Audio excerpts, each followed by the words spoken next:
Welcome to my channel. I'm Tiffany, a retired librarian turned homeschool mom. And in this video, we're going to be looking at another episode of Crash Course, because that's how I can find stuff on immigration. In this case, this is actually migration. So we're going to be looking at episode, what is this? 32 in Crash Course Geography. This is Where and Why Do People Move? Now, this isn't really focusing on the United States much at all.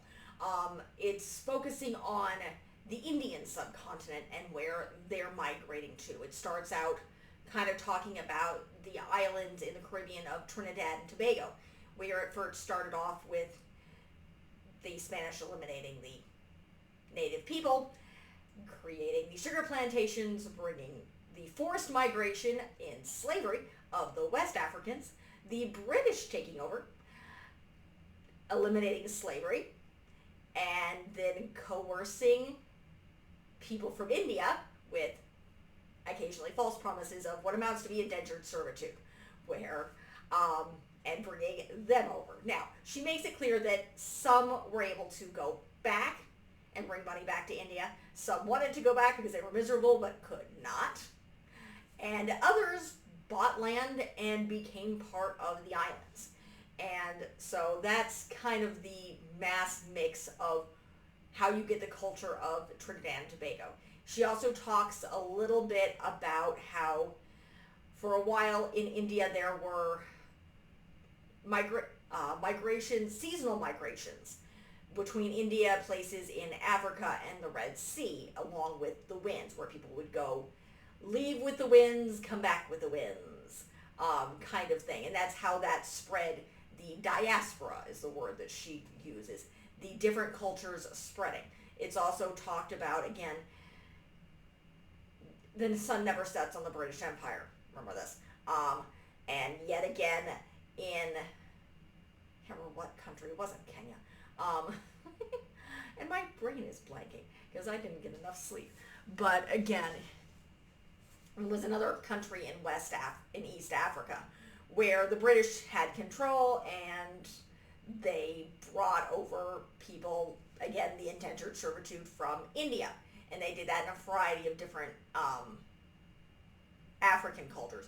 And this translated into refugees because at one point in time, the military leaders in that country, African country, kicked all the Indians out. Some of them went to Kenya, some of them went back to India. Some of them went to Great Britain because they'd been in this country for a while, so a couple of generations. So, and then they're talking a little bit about immigration, and that's my phone, my tablet going on because I have to go pick up my kids soon. We'll ignore that for a second. It'll go off in just a moment. But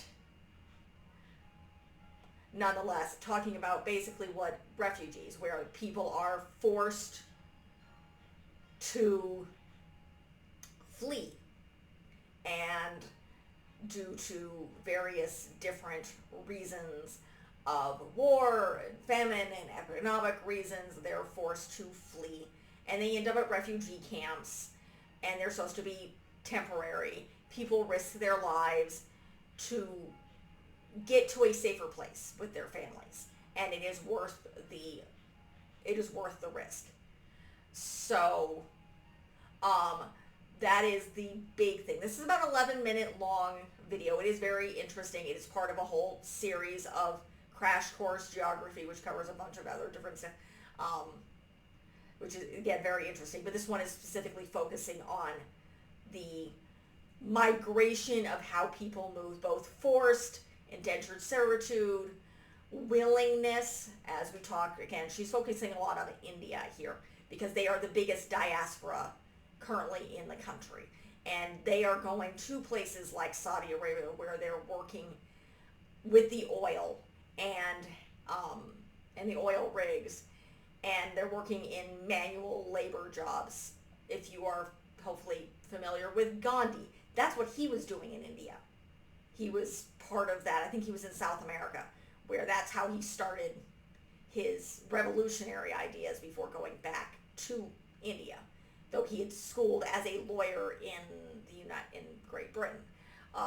But again, she also, of course, near the end, there with oil prices declining, there's going to be another push. Me personally, you see a lot of the Indian migration into the tech sectors and the medical sectors in the United States. That's typically where they're going to. Big companies like Boeing and Honeywell are big engineering firms are bringing in these upper class Indians who, I don't know if they work for cheaper or what, or they just, who knows. I don't know why they're bringing them in. But nonetheless, that is what they are doing. But it's a very interesting video talking, kind of taking outside the typical videos that I've been covering about the United States immigrations, talking about migration in general. She does talk about how people move within a country, how you typically you see people who move, particularly my best example, not from this video of course, is the move from African Americans in the South into places like Chicago, and how you have that great migration there. Or the basically people moving from rural areas to cities, which is mentioned. And a lot of times then they move to bigger cities, and then they move internationally, because it's a big deal to move internationally. Leaving your country of origin is not something people do lightly.